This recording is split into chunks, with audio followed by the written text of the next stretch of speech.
सबसे पहले तो सिमस को लेके ही आपसे बातचीत करना चाहूँगा। सिमस जैसा आयोजन हो रहा है और आपको क्या लगता है इस आयोजन को देख के, आप इतने दिन से देख रहे हैं अब तक की जो स्थितियाँ हैं? देखिए, कुंभ हमारे देश की आस्था है और मुझे तो सचमुच आकर बहुत अच्छा लगा। अन्य कुंभों की अलावा अन्य कुंभों के को भी दर्शन मैंने किया है, लेकिन इस कुंभ में कुछ ऐसा है जो मुझे बहुत अच्छा इसलिए भी लग रहा है कि क्षिप्रा को लीजिए। क्षिप्रा का दर्शन और क्षिप्रा में स्नान, कहते हैं कि पर क्यूबिक सेंटीमीटर में 3 करोड़ बैक्टीरिया थे इससे पहले, लेकिन अब ओजोनेशन होने के बाद, इसके ट्रीटमेंट के बाद 350 बैक्टीरिया हैं पर क्यूबिक सेंटीमीटर में। इसका मतलब है इतना बड़ा अंतर। और इस कुंभ में आप सिंहस्थ में क्षिप्रा को केवल दर्शन नहीं, स्नान नहीं, बल्कि पान भी कर सकते हैं। इतना जल शुद्ध हो गया है, ऐसा मैंने सुना है। और कुछ लोगों ने पी के उसको दिखाया भी है। मुझे पता लगा है कि साइंटिफिक रिपोर्ट भी उसमें सार्थक मिली है। मुझे बड़ा अच्छा लगा ये सुनकर। और मेरी इच्छा ये है कि जितने भी संत मेला छोड़कर जाएंगे, उन सब से एक एक पौधा लेंगे। एक ग्रीन हाउस बनेगा, उसमें पौधे रखे जाएंगे। पौधे बड़े बड़े होंगे, छोटे नहीं, और 8 से 10 फुट वाले, ताकि 2-3 साल में पूरा बहुत सुंदर एक सघन दोनों किनारों में ग्रीन कॉरिडोर बनाया जाए।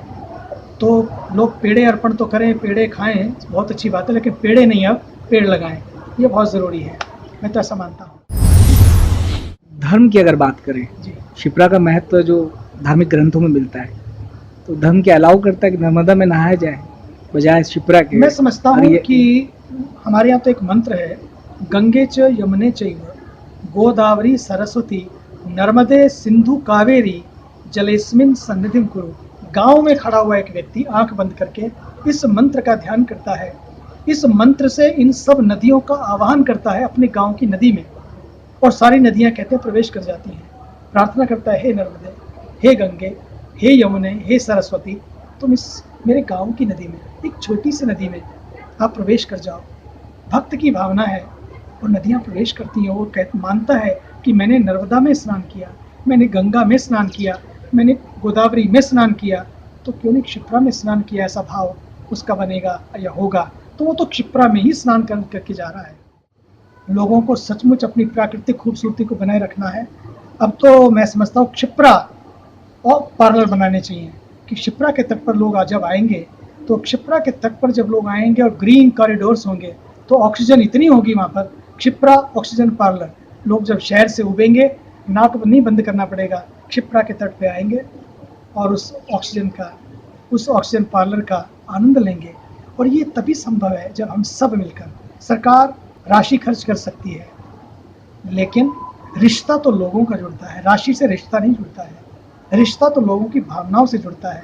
लोगों की भावनाएं जब जुड़ती हैं, एक रिश्ता जुड़ता है। और भारतीयों में कमाल की बात है, जब एक बार रिश्ता जोड़ लेते हैं और किश्तों में नहीं जोड़ते हैं, फिर तो जुड़ जाते हैं वो लोग।